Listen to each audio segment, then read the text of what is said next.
Hey everyone, and welcome back to Unapologetically Me. I'm your host, Brandi, and I started this podcast because I wanted to show people that you can have conversations around controversial topics or things that you don't agree on and still be able to agree to disagree at the end. And so, as I've said in the past, I love having guests with me. And so today I have two amazing guests with me. They have their own podcast called Two Bottles Deep. So I have Wes and Phil here with me. If you guys want to introduce yourself. Thank you. Wow. Huge audience. Studio today. audience is amazing. I love it. Yes. Thank Sit you. down. Thank you so Please have a much. seat. Yes, we are ready to start. So if you each want to introduce yourself and just say a little bit about your background, what you do, whatever, and then we'll get more into the topics. Sure. I'm Phillip. I am the co-host of Two Bottles Deep. I'm a physical therapist. I've been doing that 20-something years now. And we've had the podcast now almost a year. Coming up. Yeah. My name's Wes, 5'7", drive a Prius. It's not a Tinder profile. Oh, I love to hike and kayak. No, what are we supposed to say? Oh, I do property management. I lived in Nashville 7.5 years now. Yeah, and co-host with Phillip here. We've known each other 5 or 6 years. Yeah, we don't really know when we met. So it was a fun story. Yeah, we just wanted to bridge the gap between gay and straight communities. And much like you, Brandi, just have a great conversation. Yeah.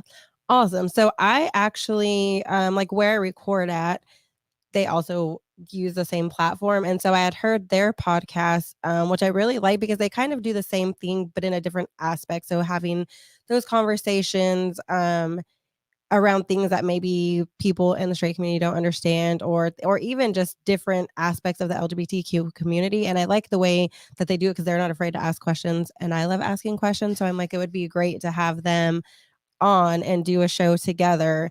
So yeah, I'm excited to kind of jump into the topics and hear thanks the for having different us. perspectives. I'm so excited. Okay, so the first question is one that everybody knows. There's always like a back and forth about whether or not being gay is a choice and whether or not you decide at a certain age. Are you born this way? Like, when do you decide? How do you decide? All these other questions. So I want to throw a perspective out there and get your thoughts on it. Okay. So I think everything in life is a choice. There's very, very, very, very few things in life that are choice.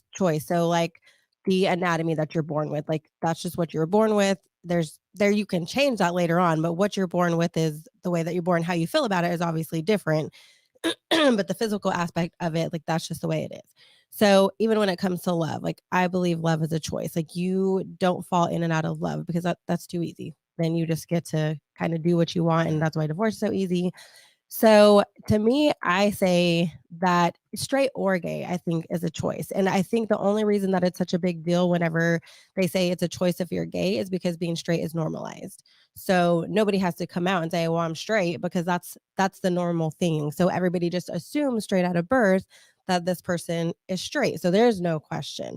It's only when they have to come out that, oh, well, now there's this debate of whether or not that's a choice. So I think people have preferences, again, that's even gay or straight. You have preferences in the way the person looks and the type of job they have, all of these different aspects. So whether or not you act on that choice, I think is the difference. So I'm just curious what your thoughts are on how you feel, whether or not it's a choice, and then your thoughts around like what I explained. Sure. You want me to go first? Yeah, I got this. So did you choose to be straight? So I have a story. I have time for a story. Yeah. So I have been in a homosexual relationship, and before that, I never was. So for me, like I had a lot of things going on at the time. My mom had passed away. I just gotten divorced, so I had a lot of emotional things going on, and I was like, okay, well, if I get with and the place that I was at, like physically, like my environment, I was like, if I get with a female, like it's safe, for certain reasons, because where I was at. So I'm like, if I get with a female, it's safe. Like I needed that. I just needed someone. And so I stayed in that for like 1.5 years, and it was the most toxic thing that I've ever done. That's not to say that straight relationships can't be toxic, because they definitely are. Sure. But like even in that, I was just like, this is not what I want to be doing. This is not where I see my future. And I mean, in college, I had kissed girls, the drunken parties, I had done that. But I was like, this is not where I want to be. This is not where I see myself. And once I was done with that, I was just like, I am never doing that again. That's not for me. And I made that choice. I'm not going, like, would never be with a female again. Only wanted to be with men, and so forth and so on. Yeah. So for me, I was raised in a very religious environment, very conservative. I didn't have a television growing up. And so I didn't know what gay was. I had no concept of what that meant. It wasn't talked about. It wasn't preached about a whole lot in church at all. So I didn't really know what it meant. I remember getting called fag in high school and not knowing what that meant. Just like, oh, okay, whatever. Oh, wow. But when I got into college and started watching TV, I remember seeing a movie where there was a show about a couple. It was a gay couple. And I remember thinking, that's me. Because I always knew I was different. I always was attracted to boys. I have never been attracted to women. Mm-hmm. I have found women cute, pretty, beautiful, all that, but I've never felt an attraction to that. Yeah. I've always known I was different, and I couldn't put my finger on it until that moment. And I was like, oh, that's what I am. Yeah. I am gay. I have zero desire. There's nothing that I see on a woman that makes me sexually attracted to them. I'm attracted to their intelligence and all the other stuff. So for me, I don't think it's a choice. I think it is definitely the way I was born in terms of, I mean, a lot of animals, I think there's like 13 or 1400 different species that all do homosexual activities. This is not unique to the the human race. Right. So, yeah, I grew up in a really, really small town, 5,000 white people, no diversity. There was racism, there was homophobia, there was all of it. So I knew in 4th grade, but at that point, I was trying to think back, and it's hard to have memories. I just knew I was attracted to guys, but like Phillip, now I had TV and radio and all that. I was really raised way outside of religion. I was raised to respect other people and whatnot. But in our town, you heard it was wrong to be in a biracial relationship. It was wrong to be gay and homosexual tendencies, right? And I still wasn't in the church. So for me, I'm like, do I like this guy on the playground because we both like to build forts and ride 4-wheelers? Was it, because when you're little, you don't know what a relationship is. You don't know what sex is. You don't know what gender identity is and sexual orientation. So it's definitely not a choice. I like the question, when did you choose to be straight? Because then you have pansexual. Excuse me. You have all these other terms that, honestly, being part of the LGBTQIA community, I don't know a lot about those, but I do want to learn and respect those individuals. But pansexual is okay. I'm just attracted to the person. I don't know if they're male to female. They're cis male, which I'm a cis male, is born male, identify male, right? And you're cis female, born female, identify as a female. So and then when I got into college and started experimenting, so I did the fraternity life, I had girlfriends, and I could have hit it. I could be straight, married with kids and stuff like that. But it wasn't a choice. But after 29 years, when I came out at 29, I finally chose to be happy. Yeah. And that was, for me, it took all those years of experimenting. Then I dated women. One girl had a kid.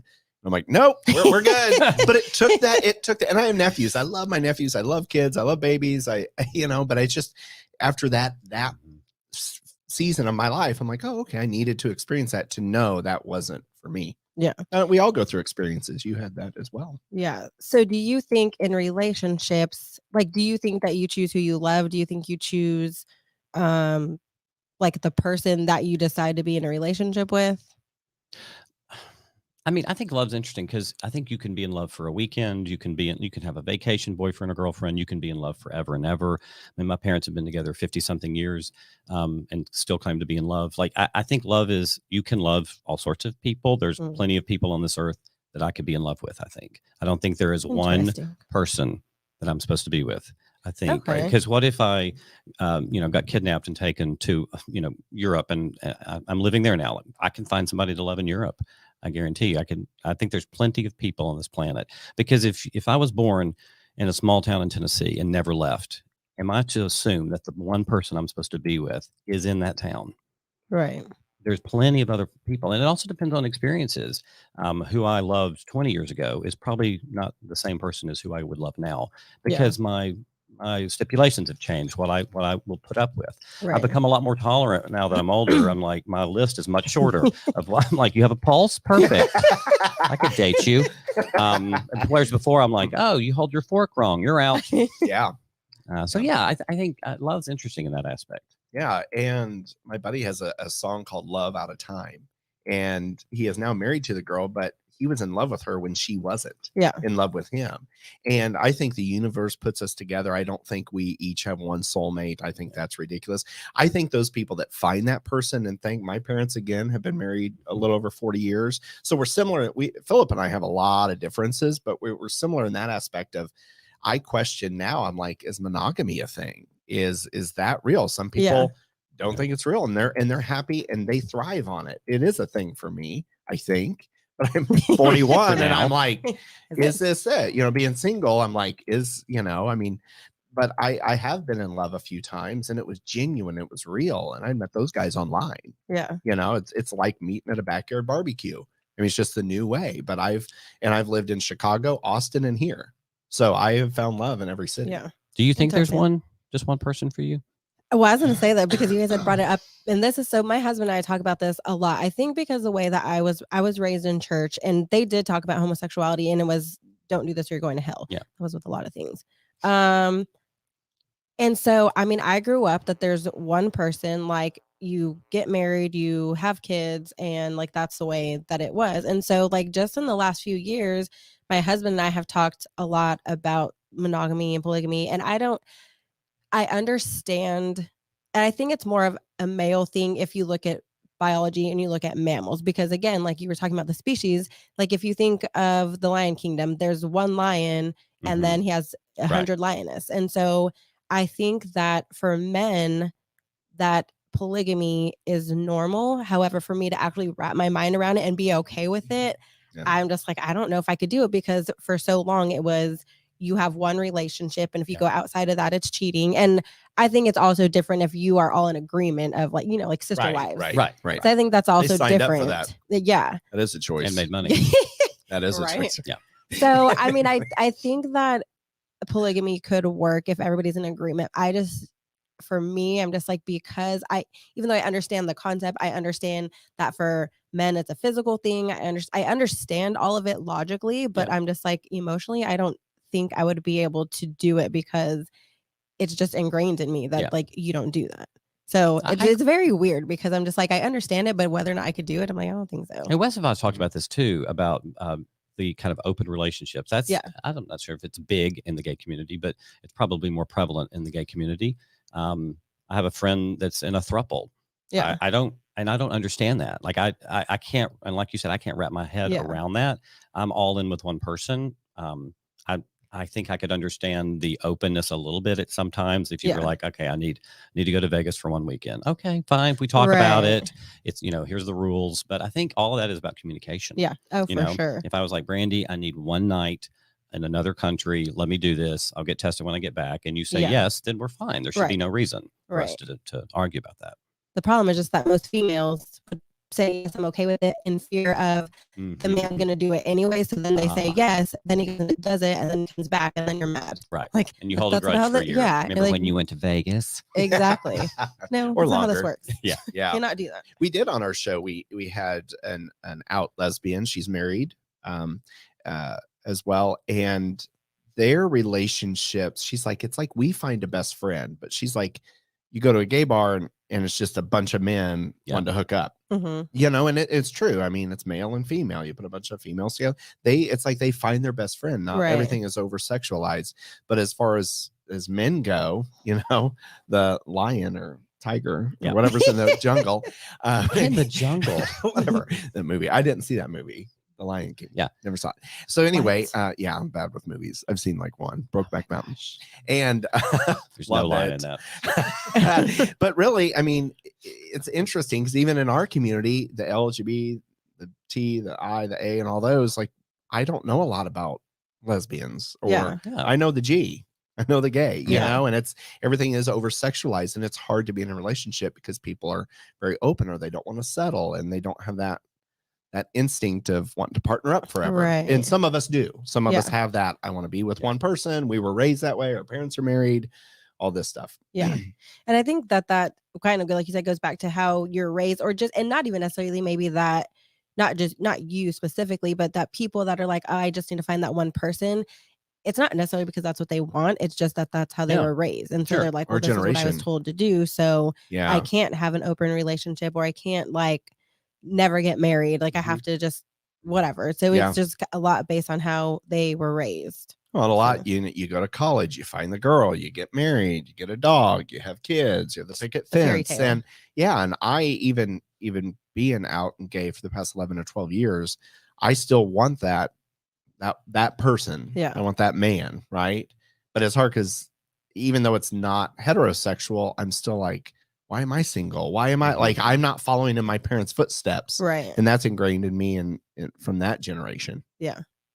And I'm like, people are probably like, who would have thought? Like, but I mean, if you think about it, if you really think about it, even just being male, like if that's not your headspace, I mean, that doesn't change your genetics of like wanting to just be with everybody or everyone, and not even because you just want to be a hoe, but like that's just how you're designed. And then you have those exceptions that are like, no, I want this one person for the rest of my life. And so I started watching a lot of podcasts of men who talk to women about how men think. And so the women get all mad and upset, and you can't tell me what to do, and I want to be equal, blah blah blah. But I'm like, you're not listening to what he's telling you. Like, they're explaining how men think and what men see when they look at you, and how they hear what you're saying and stuff. And it's just interesting when you actually start listening to a man's perspective of like how they see things and how they view the world.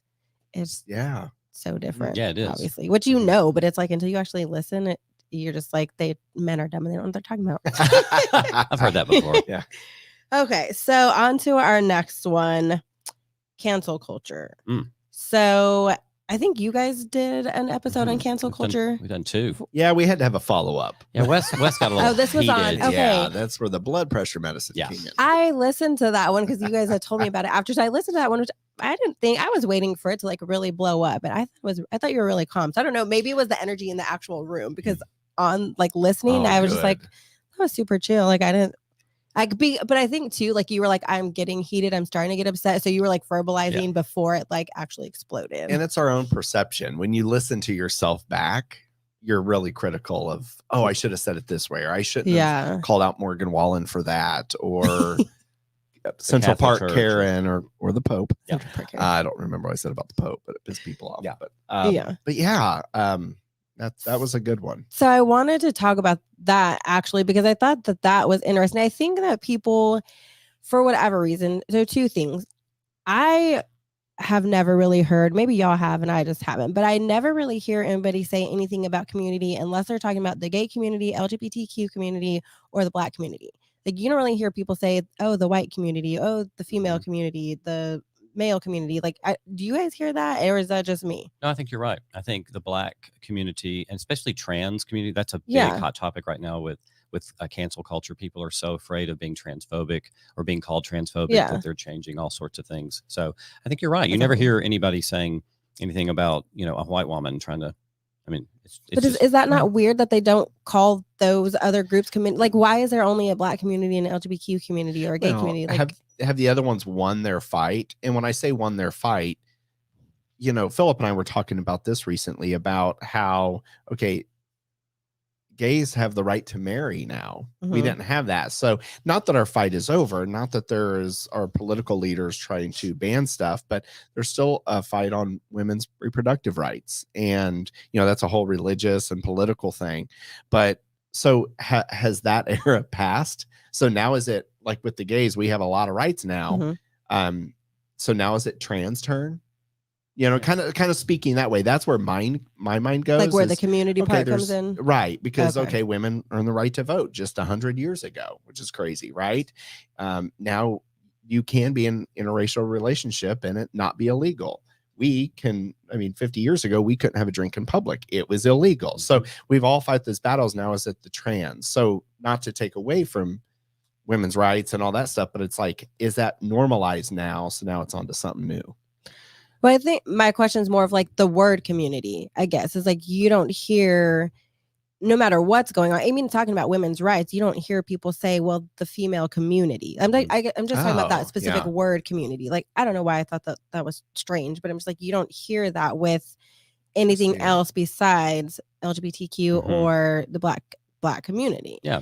But I was saying all that just to say that I think that people, when they have somebody that is speaking in general, or even if they're like a celebrity or something like that, and they're speaking for the gay, not for the gay community, but they're speaking on gay agendas or black agendas, it seems like people assume that they're speaking for everybody in that like community. The authority. Yeah.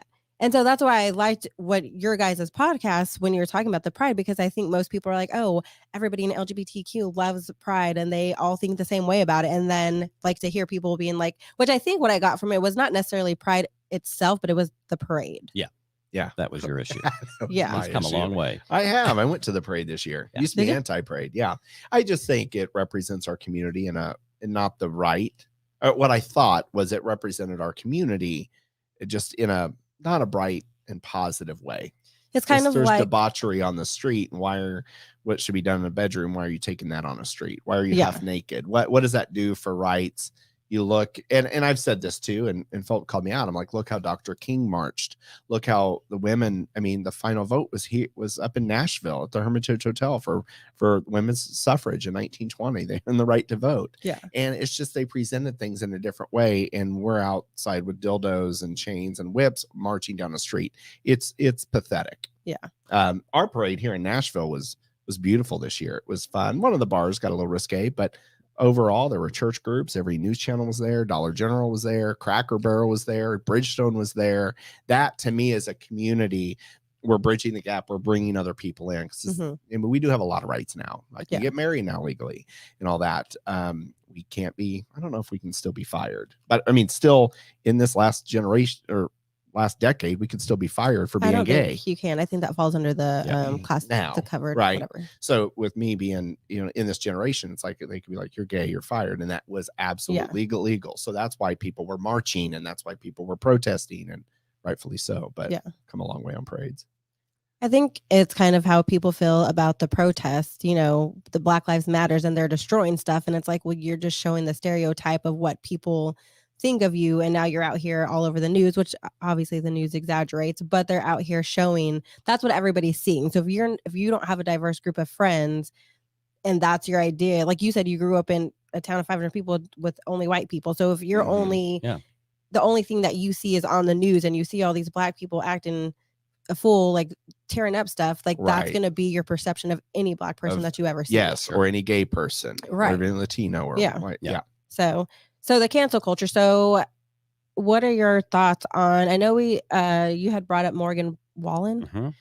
And so whatever happened with that? Did he get canceled, or did they cancel him again? Or I know that he got canceled and came back to operate. Well, yeah. And Define get canceled because, a lot of his fans and a lot of people who didn't know who he was, right? They started Googling and streaming his music. So, and he had just released a song. So whether that was a good PR move, or so if people don't know, he yelled the N-word at his home. He was outside on the sidewalk, and it was filmed from his neighbor across the street, whether it was a Ring camera or whether they were recording him. So it hit the news. He went on Good Morning America, talked to Michael Strahan. From what I saw in the news, he never apologized. He was just saying, well, I was just being dumb. That's what me and my buddies do. No white person should ever say that word. And but he got caught. His fans were like, he was at the privacy of his home. He was actually on the sidewalks, which is not your home. And you have Black neighbors. So I don't know why but when you're drunk, a drunk man's words are a sober man's thoughts. Right. So he meant it. Whether he's racist, we had this great conversation on our podcast.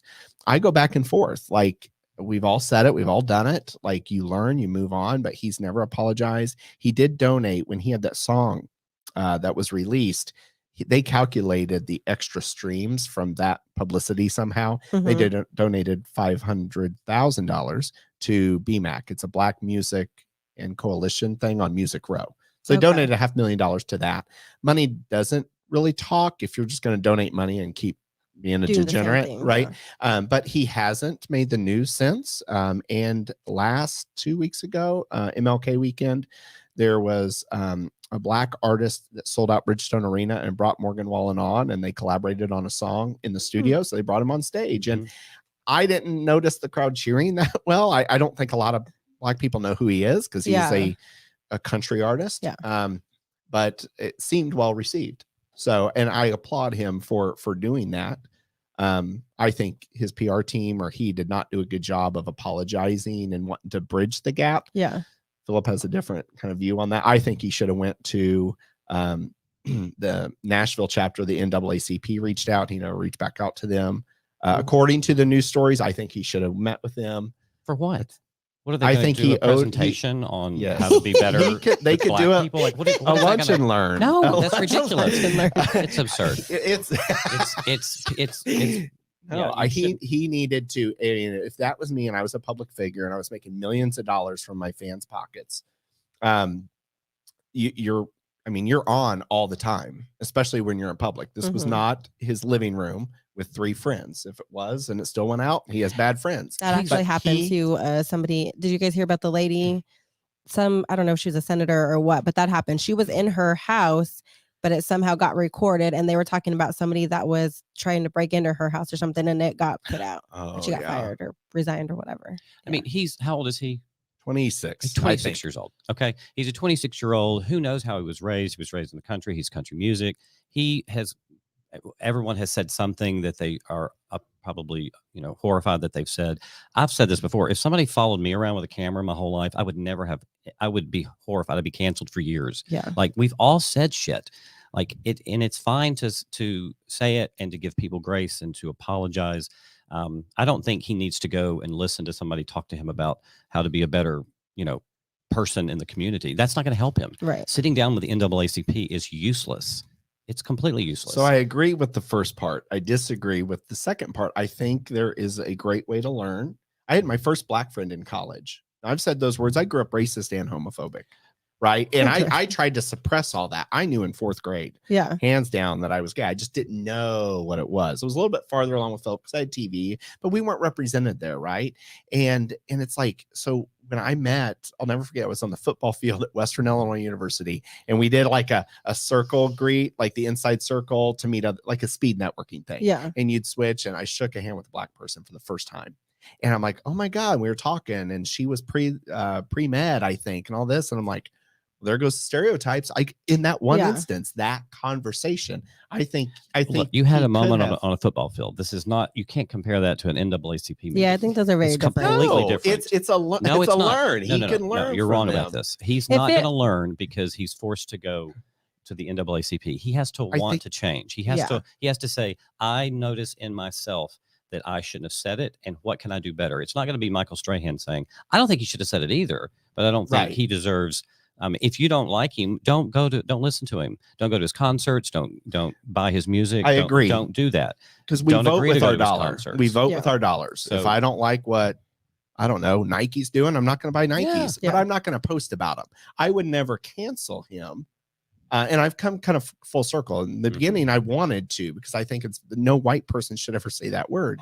But I think too, there is an opportunity to learn and have some compassion. Maybe he doesn't have the compassion. Maybe he can learn it through the lunch and learn. I don't know if you can learn compassion. Yeah. I don't think that that's something that you learn. Yeah, especially at his age. I will say I don't like forced apologies. Like, if you're not sincere and you're doing it because your PR told you to, which I get, you're trying to make up for maybe lost fans or people you hurt their poor little feelings or whatever. But if it's a forced apology, you're not genuine anyway. So I don't care about your apology. Like, I need you to show actions, which, again, donating money and stuff. Okay, cool. But is that just another PR thing? Yeah, like, what is that doing for me? How is that changing how you feel? That doesn't mean you're never going to say it again. So to me, I would just be like, you said what you said. I know how you move and roll, and that's just what it is. So now I'm either good with it or I'm not. That actually happened to me. I had a friend who said that word in front of me. Like, so she had been drinking, said it so nonchalantly. And I was shocked because where I grew up is mostly Mexican. So there wasn't a lot of noticeable racism. I'm not going to say there wasn't any, because I mean, maybe there was, and I just didn't know or whatever. I mean, I also grew up in an interracial family. I had the whole everything that you could think of. So interracial, homosexual, drug addicts, all of it. So I had never been around anybody that was blatantly racist or had said that. And so when she said it, it was a few years ago, and I just was so shocked because it just, the way it came out so like easily. And I was like, and my daughter was there. And I was just like, don't you ever say that again. And that was basically the end of our friendship. Like, I mean, and she did apologize, but I'm like, yeah, I accept your apology and we're good. But like, will I continue to hang out? Absolutely not. Because I don't know when that's going to slip again. And I get it. You know, when people are drinking, they say stuff too. But like you said, if you're going to say it when you're drunk, like what are you thinking and saying when you're not around other people or when you're sober or whatever? And so for me, I just not necessarily cancel you. Like I didn't know who the guy was to begin with, but I just won't, like, you just don't exist to me. Like, and there's no amount of money, there's no apology that you can give that would change that. Now, if he met somebody and they became best friends and it was genuine, then that to me would be more, that would show more than him going to sit in an NAACP and get like a PowerPoint lecture that he's probably just going to be like, okay, whatever. Yeah. And I don't think we would have cancel culture if we didn't have social media.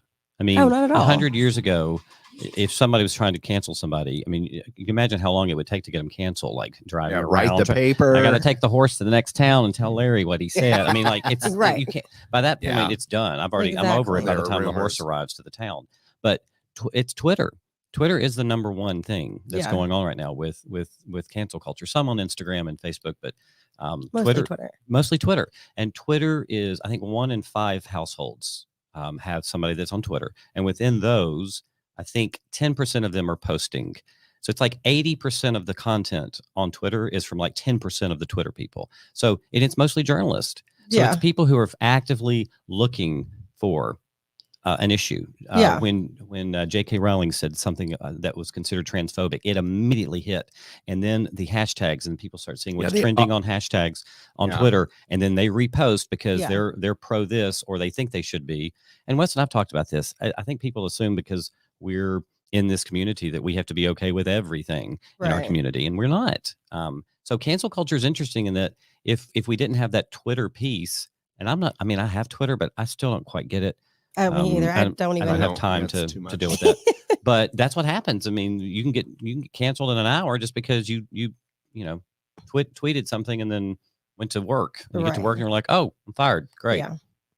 We had somebody that said drunk equals no filter, and that we also have very filtered news, which is social media. Yeah. So, that's where we're social. Here's the thing. We're social media. So everybody's complaining about CNN. They're complaining about Fox. It's us now. You can't complain about anybody there. It's really us spreading false information. I had a high school teacher share an article 3 years ago when Trump was president about something about the pipeline, and he shared it, and there was a senator out of like one of the Dakotas. So I'm like, well, I'm going to research this. I don't want to read the bold black headline and read 8 words. And that senator did not exist. So my far right leaning driver's ed teacher, who I love, he's an awesome guy. He was my very first bowling coach, and I hold him in a regard, and then that just went away. So I'm like, you're spreading false news. And then he complains about CNN because he's a Fox guy. Yeah. So, I mean, we all want to push. Every paper has pushed their narrative from the beginning of time. This is nothing new. Right. It's just, I can sit right here. I can sit in my car and sit on the toilet, whatever, and spread false narrative or positive, great stories about people doing great things. Yeah. And that's what I share. But there was a time in my life where I would argue with people on social media. It changed 0 minds. So I stopped doing it because I look like an idiot. And now other people look like idiots when they're spreading hate and spewing hate about Trump. I did not vote for Trump, but I don't dislike him. Like, I'm not going to dislike someone I don't know. Right. He didn't hurt me. He probably wasn't the best for our community, but I'm still living. I'm still thriving. And I thrived during his presidency. I'm thriving now. So it's like, I'm not going to spread the hate and all that. So with that comment, I mean, there's filters and whatever. But well, I think we are we are the ones that spread that. But where do we get that from? We get that from CNN. We get that because you take the headline that they posted and then we share that. Because I did that too. I posted something from some news source. didn't bother to check it out or anything, posted it, and then my Well, I've done brother Yeah, sent me a we've done it. screenshot of the correct information. I was like, I'm gonna stop doing Delete. that. I was like, I am not doing that anymore because so I just honestly quit sharing stuff because I'm like, if I don't have the time to go research it, Right. then I'm just not going to share anything Brilliant. because I don't want to look stupid again. And if you only watch CNN, then you know the bullet points for CNN. Right. Like you don't, like talking to some family members, I know they're watching Fox News because I know the bullet points. And I used to be, I would just look at a CNN. For me now, it's trying to look at all what everyone's saying about a situation, because I'm like, well, how does CNN claim this? Fox is claiming the complete opposite. Maybe they're both wrong. Yeah. Right. Yeah. Because selling news is about how sensational it can be. Exactly. You know, the numbers, how many millions of this. And so I'll look at it. I'm like, oh, that's probably not true. Like, let me just figure out, I got to dig into it. And who has time to dig into every news story? That's not our jobs. Exactly. Like, so I'm not going to post about it anymore. Exactly. I'm just, and a lot of this stuff, I'm like, at this point, people are going to believe what they want to believe and they're going to feel how they want to feel. And I'm not really here to change your mind. I'm just trying to give you information. Do whatever you want with it. Well, it's a conversation. And our podcast, your podcast, it's about a window into a conversation. Exactly. We have drag queens on, we have Republicans on, we have straight people on, and we're all friends. Yeah. And we may not be best friends, but we have an appreciation for each other. You know, and people ask me how I went home when Trump was elected, how I went home for Christmas, how I went home. I'm like, well, they're my family. I had some people call me out because my brother was a big Trump supporter. I'm like, he didn't vote for Trump to like oppose me and hurt me. Right. I'm like, he voted on a few policies that he liked or the person he likes. I vote for the person I like, you know, and I went home. We still had a great time. We laughed. We had a great, we had a great time. It's like a conversation. Like a gay person voting for Trump. I mean, that was a horrific thing. A black person not voting for Obama. People were finding that shocking. How could you not vote for Obama? I mean, there's so many levels to how people make decisions. Yeah. And it's personal to them. I'm not voting for my community. I'm voting for what works for me. Exactly. Right. I don't have children, so I may not be voting on somebody that's with an adoption thing. Like it's not my issue. Right. So I may vote on them for something else, but if they're against adoption, that doesn't mean I'm against adoption. But then you get the selfish thing. Well, you're selfish. Then how come you don't care about other people? Like the whole, like voting for abortion, for or against abortions. Like if you are a male who doesn't ever want kids, like that might be something you don't care about. Or if you, and it doesn't make me anti-woman. Yeah. Right. So I can, those aren't mutually exclusive. You hate women. Right. Well, how dare you? I don't want to be with them, but I love them. But no, I think, those two things aren't mutually exclusive. Yeah. You can be against abortion and be pro, both of those things can work together. I can be pro-woman and say I'm against abortion. Yeah. That doesn't mean that I hate women. That just means for me personally, that's what I think. Yeah. And that makes it so hard to vote though, because there are things that I am very centered. Like I don't really lean left or right. And so there are things that I'm like, it's just, I mean, who am I supposed to vote for? Because I guess you try to go through and like find the one with the most pros as opposed to the cons, because I'm just like, there's things on both sides that I'm like, well, I like this on this side and this on this side. And it's hard to find, of course, because they also have to run on their platform. So it's like, you can't really, anybody, I can't remember the guy's name, but there was an Asian guy that was running and he might have been an independent. I don't know, but he was like the one that was the most centered. Don't think he even made it to the primaries. And I'm like, that literally made no sense. Like that's the person that we should have voted for, but everything he wanted to do would have been too much work. And nobody wants to do that. I think one of the lessons that I learned with the Trump election too is I've been in that similar situation where you're trying to figure out between two people, and if I'm on the fence about it, I always fall back on character. Like, what is their character? Yeah, and I think that's where some people mess up. And Brooks, we had him on for a political episode, and he talked about that the biggest mistake he made as a gay man voting for Trump was he didn't think about his character. He was worried about policies, and that's where he messed up. So I try to think about that when I'm trying to decide who to vote for. That's a good way to do that. Yeah. Okay, so we're almost running out of time, but we had two more things. So I'm gonna let y'all pick which one we want to cover. Do we want to cover transgender in athletics, or do we want to cover how generations of families who have been heterosexual and have the whole stigma of like that's wrong? How do they deal with children that come out as homosexual? Which one do we want? Well, that one's easy. Just love. Well, there you go. Just love. You may not understand it, but you can. My parents evolved over time, and it's great. But then I've had friends commit suicide because their parents didn't agree with them. So love, compassion. You may not fully get it, but just have some compassion there. Yeah, that's a whole other episode though too. Yeah, it's a great one. Well, I think my little two cents on that. I think, and I've said this before, the lessons from a gay perspective is making sure that you give your family members time and space to deal with it. I have, if I have been dealing with this my whole life and then I come out at a big event, I'm like, guys, I'm gay. You have 10 minutes to handle this. Right. Because my boyfriend's here and he's walking in now and you better love him. And he's in drag. Right. So watch. I'm wearing heels. But you got to give him time. Like my mom said to me, she said, you haven't given me enough time. Because I was like, why can't my boyfriend come home? Yeah. Why can't he be here? You don't. And she was like, you've given me like 6 months. Right. You've had years to handle this in your head to get the courage enough to tell us, which I'm glad you did, but give me some space. Yeah. And so I think we've got to, from this end, we've got to give people patience. But I also think like Wes said, don't approach it as, I think a lot of times parents think they planned out their children's life. Yeah. I thought he was this, and I thought he was going to get married. He's going to have kids, and now he's going to end up as a drag queen because that's what they think. Yeah. Like, as soon as he's gay, is drag queen or they have AIDS. They go from one extreme to the other. Like what? Like how all of a sudden is he a meth head? Like can he not just be a cool guy with a great job and that loves somebody? Just love on them as much as you can. I think one of the things that I did, my daughter's only 7, so we got some time to go where I told her she can get married when she's 30. And she's right now she's okay with that. Right. But I think like one of the things that I do is kind of play scenarios in my head in regards to anything, not just if she was to come out and say she was gay, but even if she was to have sex at a young age or she was to get pregnant in high school, like how would I handle the situation? I think this word's always so hard to say, visualization for anything is a great way to be prepared for situations. You obviously can't visualize everything that will ever happen, but anything that you think is going to be like a huge maybe traumatic event or it might be devastating is like play the scenario in your head and imagine how you would handle that or how you would want to handle it. So that way, if it does happen, you're semi-prepared. You've walked through this. You've had the conversation in your head. So you already are like, you've had time to kind of do some breathing, even though it's never happened. So that way, when it actually does come, you're like, okay, I've already walked through this in my head. This is how can I respond? Right. And that works in any scenario. That works in arguments, in relationships. That works in talking to your supervisor. And talk to your partner about it. I mean, if it's funny how many times we've had people write into us like, my husband doesn't accept. Like, did y'all talk about this? Did you ever think that was a possibility? Right. Like, you don't have to talk about it on the first date. You know, we'll have the cheese sticks. Do you like gay people?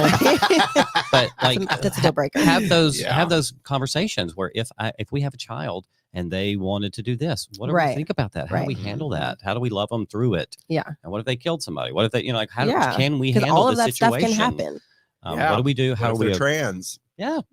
I had a friend who, before she got married, she had this list of questions that her and her boyfriend went over about like finances and housing and all of these, like, let's talk about all of these issues that cause divorce before we get married. And I was like, that is the best idea ever. So that would include like talk about children. How do we want to raise them? Public school, private school, homeschool, discipline. Like that way, when it happens, you don't have a lot of issues that parents are trying to figure out or relationships are trying to figure out for 5 years. Right. Yeah. Because it might be a deal breaker. Yeah. You don't want to be with somebody if you're like, wait, we absolutely disagree on this. If we have a child, how are we going to deal with this? Exactly. Do you want to cover the transgender athletics real quick? Sure. Yeah, let's do it. So love this one. Here's my thoughts. I didn't have time to look up the statistics again, but I have done a podcast on this, so you can go back and listen to that one. But my thought on transgender in athletics is that it's unfair. So if we want equality, then we have to have equality. Equality doesn't mean, well, you get to, so now you could be transgender if you want to be transgender, but physiologically you are unequal in the realm of sports. And I have read stories of somebody, and not to say that they purposely did it so they could go on to have a good career, but where they did transition and they were horrible as a male athlete, transitioned to female and became like the #1 sprinter in college athletics.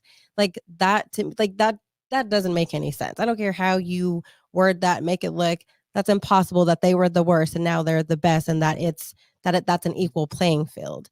And I do know that they have to for some amount of time, I don't know the exact time, but they do have to have transitioned for a certain amount of time and been on hormones and stuff before they can compete. Right.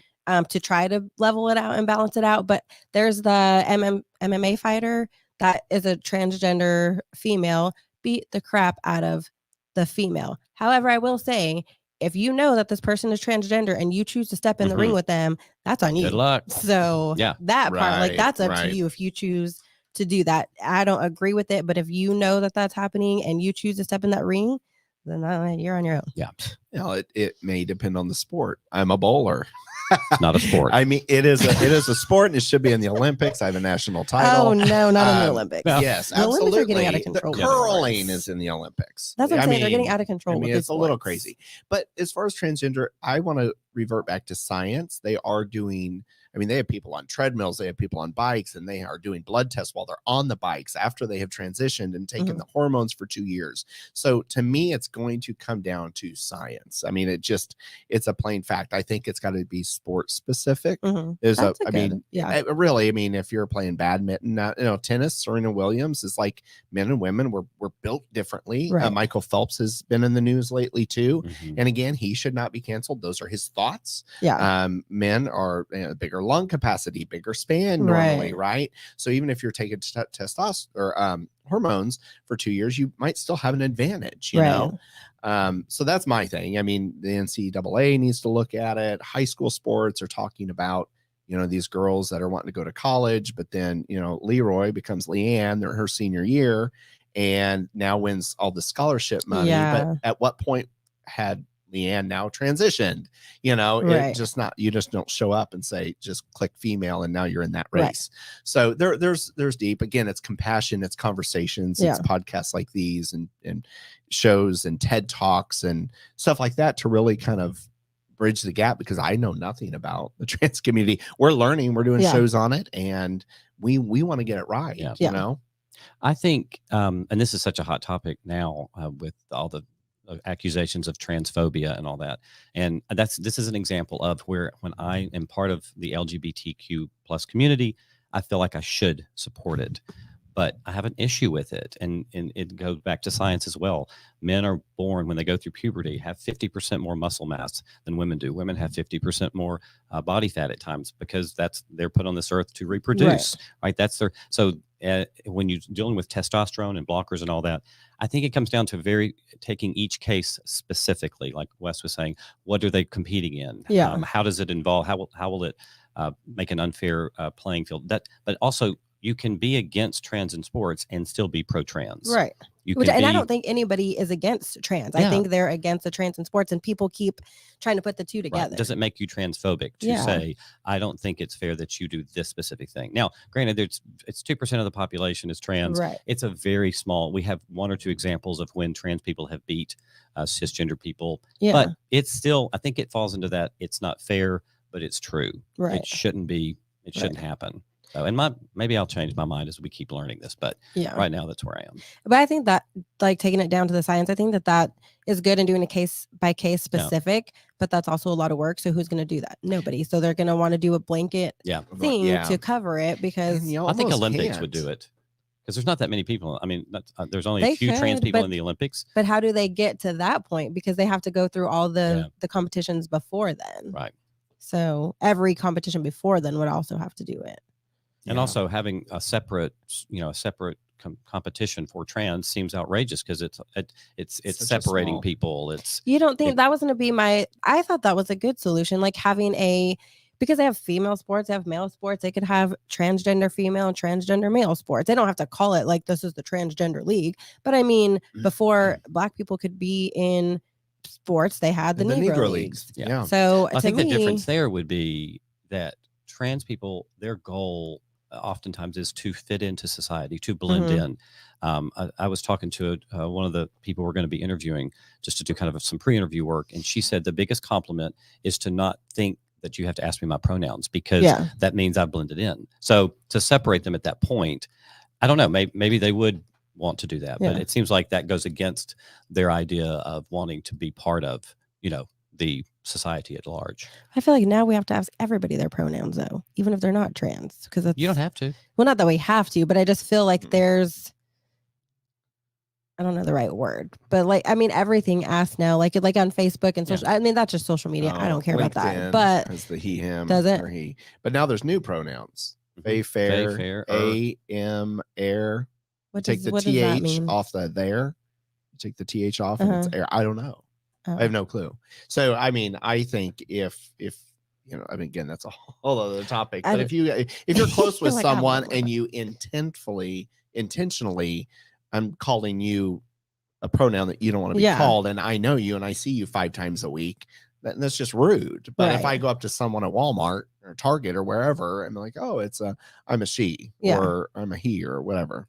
Yeah, I think intentionally misgendering people that's a dick move. Yeah, that's just doing it on purpose. Yeah, but I'm at a point now where I don't feel like I need to tell you mine. Yeah. But if you said to me what your pronouns were, I would definitely.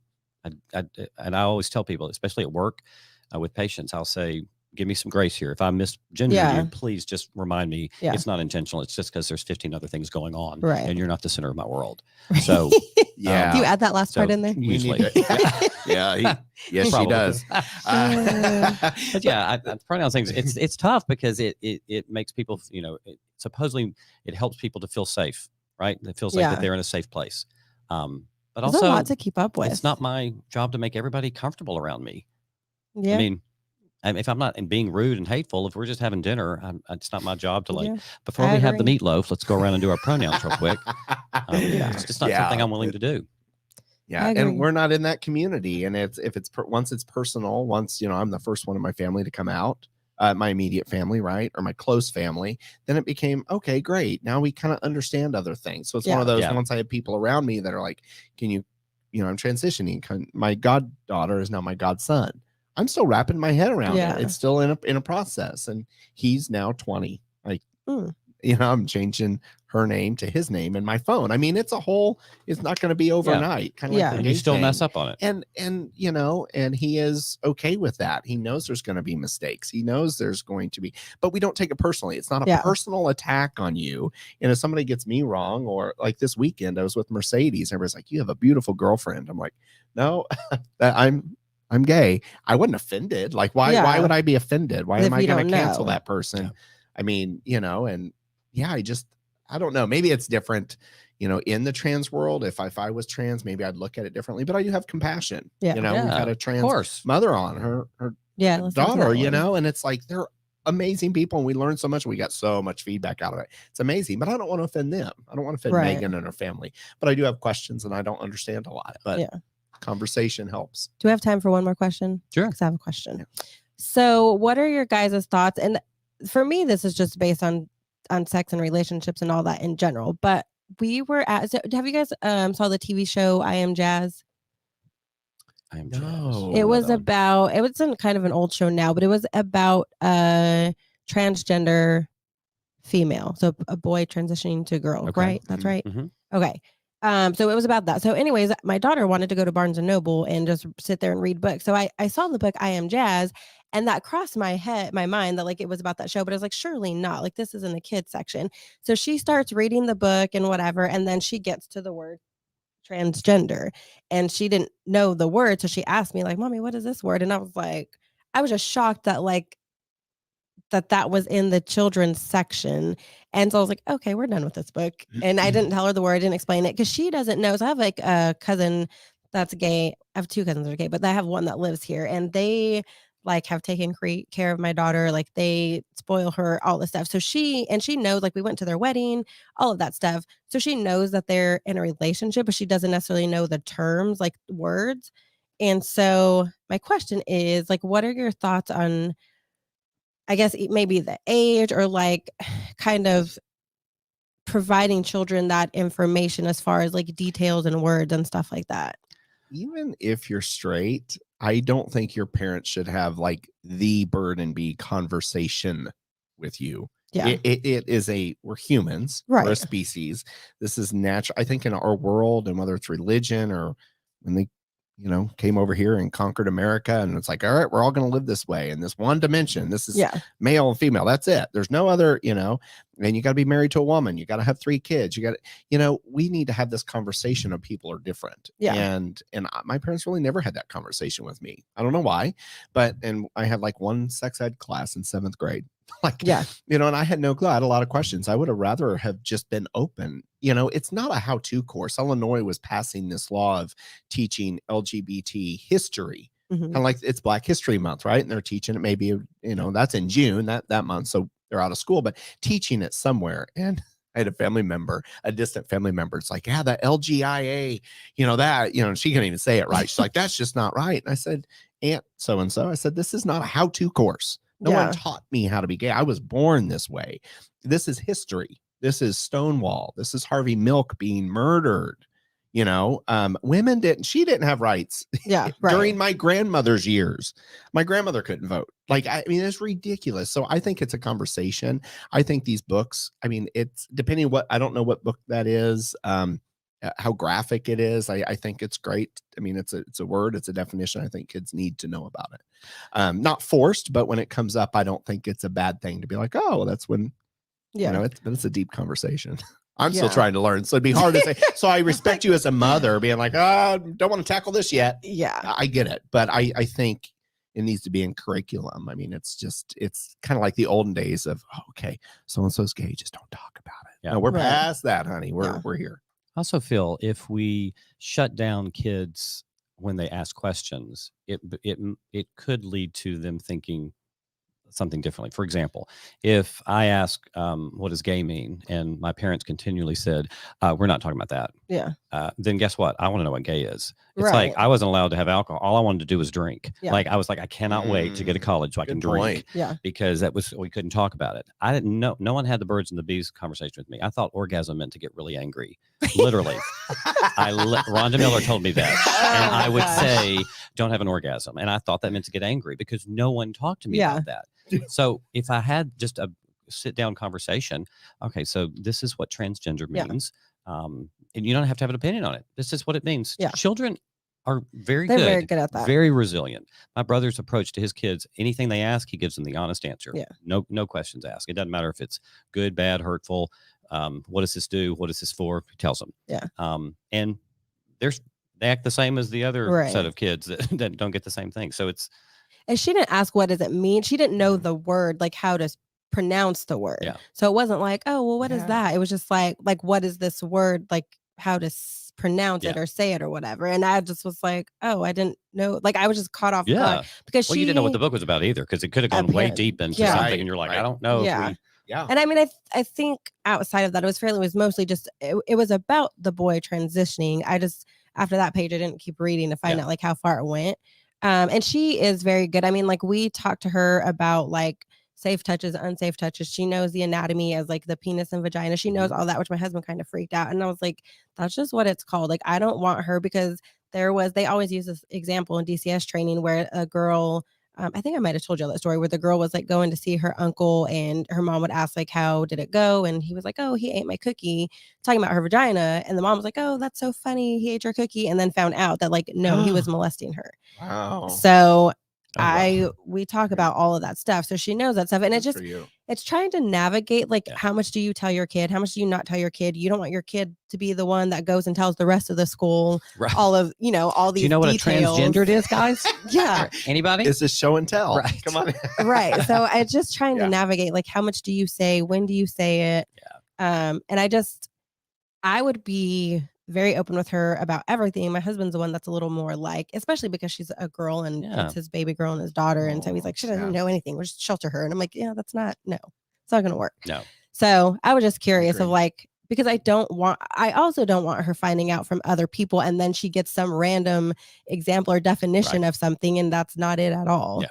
So it's just difficult to navigate any of that stuff. Like, she asked where babies come from and how do they get there? And it's like, I don't know. And, it's not all at one sitting. It's as you grow, that's life. We learn, through relationships and exes and I mean, if we were all set down in 7th grade and it's like, all right, here's everything, go live your life. I mean, that it's just not the way it works. So it's good to have those small conversations. And my parents, I remember, because I was the why kid, but why?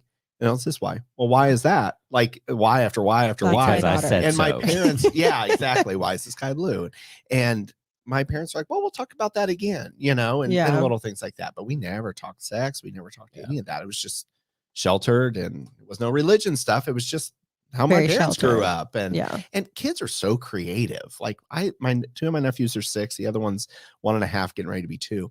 And I'm just so shocked at the questions that they ask. And I feel as when we were kids, like we were told, I'm like, well, why do you think that? I turn around and then they come up with this most creative things. There was this thing about a dot on a chalkboard. And as adults, we're like, that's a dot on a chalkboard. But as kids, they were like, oh, it's a star. Oh, it's the moon. Oh, it's a spaceship going. Like, and we're boring adults. I'm like, yeah, it's a chalk mark. I mean, they're just so creative, and just let their minds just go to town. I have relatives that when they were raising their kids, my parents would ask their nieces and nephews questions, and the parents would answer for the kids. You should see those kids today. Messed up. Yeah. And they're my family, and they are stuff I cannot say on here. And it's sad, and it's just the truth. That's probably not every situation, but let them explain themselves. Let them be open. I was never an open kid. Ever. Never. I do that there. I let her ask why. I didn't get to ask why when I was little, was because I said so. So I let her ask why, and then when it goes a million times, I will be like, I'll talk about it later, or ask God.